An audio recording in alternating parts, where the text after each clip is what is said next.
Assalamualaikum warahmatullahi wabarakatuh. Salam sejahtera buat kita bersama. Ketemu lagi saya Hari Prabowo selaku pengelola komunitas Investa yang saat ini kami akan memenuhi janji saya, yaitu menjelaskan tentang bagaimana saya memberikan satu menu pekan ini. Ya, kemarin saya memberikan menu beberapa saham untuk pekan ini. Nah, hal itu didasarkan pada dua pendekatan atau analisis kami, yaitu pendekatan fundamental dan aksi korporasi. Nah, karena sebetulnya di dalam investasi ini kan ada beberapa pendekatan kan. Ada yang aliran fundamental, prospek, technical, bandarmologi gitu ya. Nah, dan beberapa pendekatan-pendekatan yang lain lah. Saya kira sekarang berkembang cukup banyak ya pendekatan-pendekatan di dalam memilih saham.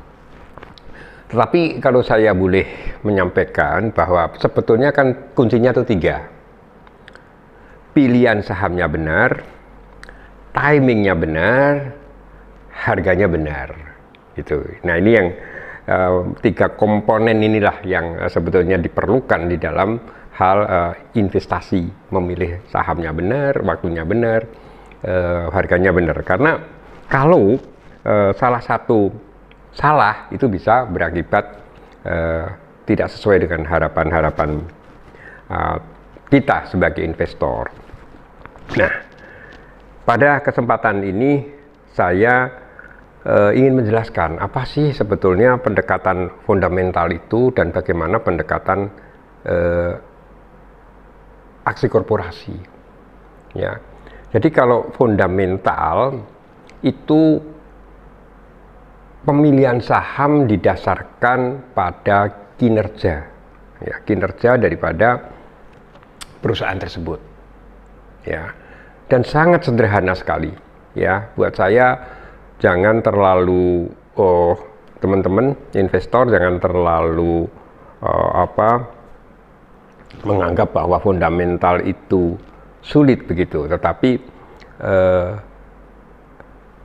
saya menggunakan cara-cara yang paling sederhana saja ya. Jadi misalnya saja kita bisa melihat valuasi rasio, dan yang terpenting itu adalah menurut saya adalah price earning ratio, book value, dan juga ROI, ROE. Itu adalah hal-hal yang standar dan paling utama menurut saya di dalam pemilihan harga-harga saham itu. Ada kalanya analisis fundamental ini memang belum sesuai, ya, tanda kutip belum sesuai dengan harapan. Karena susah sekali ya kita memilih saham, beli sekarang terus nanti naik atau besok naik ya. Ada kalanya kita mesti ada gelombang penurunan dulu ya. Itu hal biasa. Tapi kalau ukuran dari investor itu beli sekarang dan langsung naik, itu sayang katakan ya, jadi agak susah untuk menemukan seperti itu. Nah, ini ada proses. Nah, salah satunya tadi pendekatan fundamental itu. Nah, di mana sebagai contoh saja banyak aplikasi-aplikasi gitu ya yang kita bisa tonton, baik melalui aplikasi dari perusahaan-perusahaan sekuritas maupun dari yang lain ya. Saya coba mendekati menggunakan yang paling sederhana saja tetapi mudah dipahami, yaitu aplikasi dari RTI Business, dan itu gratis ya, makanya saya pakai. Itu adalah pendekatan yang atau data yang saya ambil untuk mengambil data sebagai bahan analisa ya. Nanti kita lihat. Nah, bagaimana sekarang kalau misalnya kita menemukan satu valuasi saham yang murah misalnya, tetapi faktanya nggak naik-naik atau bahkan turun. Nah, kan ada seperti itu.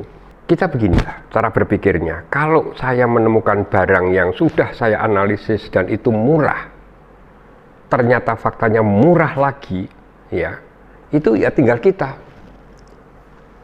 mau mempercayai bahwa valuasi itu murah, ya, dan nanti akan kembali naik atau tidak. Kalau saya sudah meyakini dengan fundamental dan prospek perusahaannya, begitu saya melihat saham yang valuasinya murah, tetapi faktanya harganya masih turun, ya nggak apa-apa.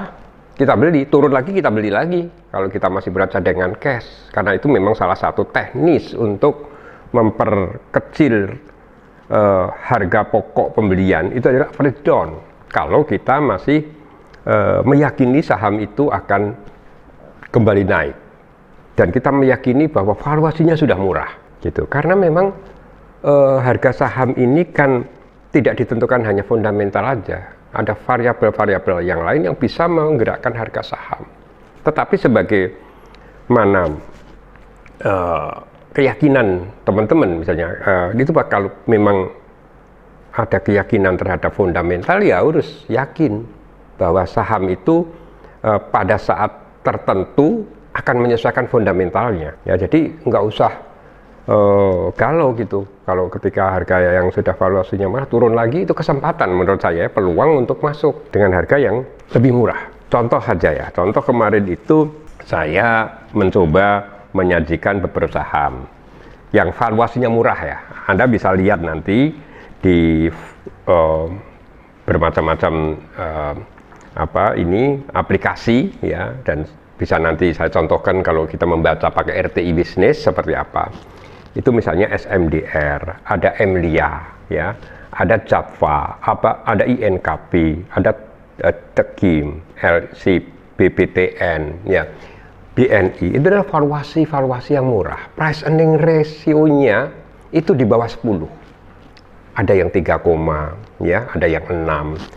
Ya, book value-nya rata-rata di bawah 1. Udah. Itu standar ya, standar bahwa orang melihat book value-nya yang di price book value-nya itu di bawah 1, price earning ratio-nya di bawah 10, itu rata-rata menganggap itu cukup murah. Cukup murah. Nah, ini salah satunya ya, beberapa saham ini ya, ada 10 saham kemarin, ada SMDR, ada Emlia, ada Main, ada Java, ada INKP misalnya ya, ada 10 saham. Ya. Nah, ada BTN. Saham ini apa maksudnya? Kemarin langsung melakukan mengalami kenaikan semua. Ada yang sekarang turun. Ya biasa, ya. Tetapi kita lihat ya, nanti ke depan ya, saya bilang ini menu pekan ini ya. Kalau menu pekan ini mestinya sampai akhir pekan nanti kita lihatnya. Nanti kita buktikan ya. Paling tidak hari ini, hari kedua setelah saya memberikan menu ini IANKP naik signifikan hari ini. Kemarin BTN naik signifikan, ya, SMDR, ya. Itu adalah bukan karena pom-pom saya, menurut saya melakukan itu berdasarkan satu analisis tadi, fundamental. Ini adalah satu pendekatan saya di dalam membeli saham, ya. Jadi ini adalah edukasi sebetulnya, edukasi dari saya selaku mentor komunitas Investa, ya, untuk pencerahan pada teman-teman anggota dan juga kepada teman-teman nasabah BNI Sekuritas di Semarang, karena kita terafiliasi gitu ya, ada kerjasama lah antara Investa ini dengan BNI Sekuritas di Semarang. Itu jadi kami juga punya kewajiban untuk mencerdaskan para nasabah-nasabah BNI Sekuritas Semarang, memberikan pemahaman ya. Jadi itu adalah tujuan kami. Bukan semata-mata kami memberikan rekomendasi ya. Jadi saham-saham ini hanya sebagai contoh-contoh saja menurut saya ya. Hanya membuat contoh bagaimana saya membuat valuasi harga saham yang murah. Nah, ini contohnya tadi. Itu ya. Bahwa ini sesuai ya. Saya sangat senang. Kalau tidak sesuai memang banyak variabel yang lain yang bisa menggerakkan harga saham. Nah, kali ini saya memberikan contoh dari 10 saham itu. Coba kita lihat sepekan sampai akhir pekan seperti apa harga-harganya itu. Ya, karena harga saham itu investasi ini kan sebenarnya didasarkan itu. Jadi jangan, kalau menurut saya jangan sekali-sekali meninggalkan analisa fundamental. Karena itu dasar sekali. Kita sedang memperjualbelikan perusahaan. Ingat ya, kita yang dibeli itu saham memang, tapi saham itu adalah bukti kepemilikan dari perusahaan. Artinya kita sedang memperjualbelikan perusahaan. Mana mungkin kita membeli saham yang tanpa mengetahui isi dari perusahaan itu, kualitas dari perusahaan itu, manajemen dari perusahaan itu. Jadi kita pahami dulu, ya, pahami saham yang akan kita beli, itu kuncinya. Nah, satu lagi adalah pendekatan yang pada kesempatan ini adalah pendekatan berdasarkan aksi korporasi. Nah, ini sedikit berbeda aksi korporasi. Aksi korporasi itu suatu tindakan atau langkah daripada perusahaan untuk yang dimaksudkan untuk perusahaan itu agar ke depan lebih baik. Karena di situ ada penambahan modal, mungkin ada pergantian direksi, ya, ada pergantian usaha misalnya, ya, ada pergantian kepemilikan. Itu adalah aksi korporasi, banyak sekali. Ya. Nah, di mana aksi korporasi ini tidak harus didukung oleh fundamental yang lalu, tidak harus. Ya, misalnya begini, maksud saya, satu perusahaan yang fundamentalnya itu semula buruk,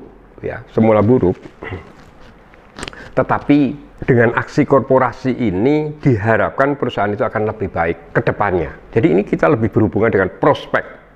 Ya, jadi prospek perusahaan itu adalah prospek ke depan. Itu, ya. Jadi beda dengan fundamental yang sudah tercapai pada masa yang lalu. Prospek adalah masa yang akan datang, termasuk aksi korporasi di dalamnya. Antara lain, kemarin aksi korporasi yang saya berikan contohnya itu adalah Zebra, ya, ada BPKP, ada Denar, ya, BPCA, BRI, ya. Nah, gimana mungkin gitu saya memberikan contoh Zebra. Zebra itu kinerjanya, waduh, udah masa lalunya buruk lah, ya, rugi terus. Dia bidangnya taksi di Surabaya, ya, taksi. Kita tahu lah, teman-teman di Surabaya pasti lebih tahu tentang Zebra ini.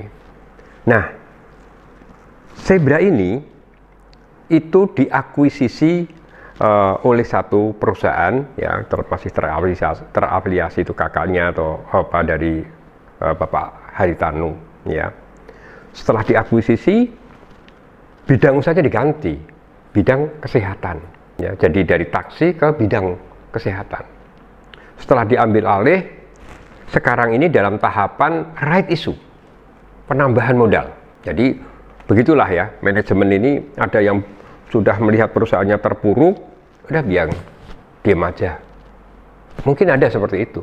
Ada banyak beberapa perusahaan yang go public, turun. Nah itulah, dia akan turun harganya terus karena tidak termanage dengan baik oleh manajemen. Nah, ini Zebra ini dilirik, ya, oleh pihak PT Trinity Healthcare, ya. Ya, itu milik keluarga dari Bapak Haritanu. Ya, dia masuk, ganti usaha, tambah modal. Nah, sudah kan? Saya melihat dua hal. Satu, diambil alih oleh grup atau manajemen yang profesional, ya. Kedua adalah penambahan modal. Sudah, kalau perusahaan itu ditambah modalnya, dibenahi, bidang usahanya diganti, yang tadinya kurang prospek menjadi yang lebih prospek, apalagi gitu. Nah, kita tahu sejak ada news itu saham ini Zebra, ya, saya Zebra, data yang kami miliki, ya, melalui RTI Business ini dalam year to date dari awal tahun kemarin itu sudah naik 865%. 865%. Anda bayangkan bisnis apa yang bisa naik sebesar, menghasilkan seperti itu. Kalau Anda menangkap pada saat itu ada satu berita aksi korporasi dan lakukan pembelian, mungkin dijual sekarang. Ya. Nah, ini 865% loh. Bandingkan dengan saham-saham blue chip, Unilever, Astra, Telkom, ya, Gudang Garam misalnya, BRI, BCA, berapa persen dia year to day-nya? Ya, artinya kita bisa memanfaatkan satu news tentang aksi korporasi. Nah, ini Zebra. Ya, dia akan right issue ya nantinya dengan harga 812 ya. Itu right issue-nya. Sedangkan untuk apa? Ada lagi yaitu saham Dinar ya atau OK Bank ya. Ini juga akan aksi right issue juga. Ya. Setelah itu dulu juga diambil alih juga, diakuisisi. Nah, aksi-aksi korporasi ini yang harus teman-teman perhatikan. Dengan pengambil alihan ini akan jadi apa perusahaan? Nah, itu yang harus dipahami ya. Makanya kita perlu belajar tentang aksi korporasi. Nah, ini faktanya hari ini ya, atau tadilah kalau kita ambil setahun yang lalu naik. Dinar juga dalam year to day-nya naik 132%. Ya, ini saham perbankan ya. Nah, ini memang lagi menarik saham-saham yang perbankan ini ya, dengan diluncurkannya saham untuk saham yang digital gitulah ya, apapun nanti. Tetapi ini menjadi daya tarik buat investor. Ya. Bank BPKP, Kokmin Bank itu juga menarik. Nah, saya pagi tadi saya menulis tentang bagaimana tentang BPKP. Ya, karena BPKP barusan beberapa waktu lalu diambil alih oleh Kokmin Bank dari satu bank di Korea Selatan. Ya. Dan hari ini tanggal 24 Agustus adalah hari terakhir pemegang saham yang dulu menjadi mayoritas yaitu Bosowa itu menurut OJK melalui suratnya memang harus melepaskan seluruh sahamnya karena tidak lulus sebagai pengendali ya, sehingga harus melepas sahamnya. Nah, saya memprediksi mulai dari kemarin sore sampai hari ini, saya bilang kalau ini turun BPKP saya beli. Kenapa? Karena penurunan ini bisa saja karena tekanan ketika Bosowa ya menjual saham ya. Ini skenario yang belum tentu benar. Ini pikiran saya kan begitu. Dari kemarin turun memang ya. Hari ini tadi sempat turun lagi, ambil saya.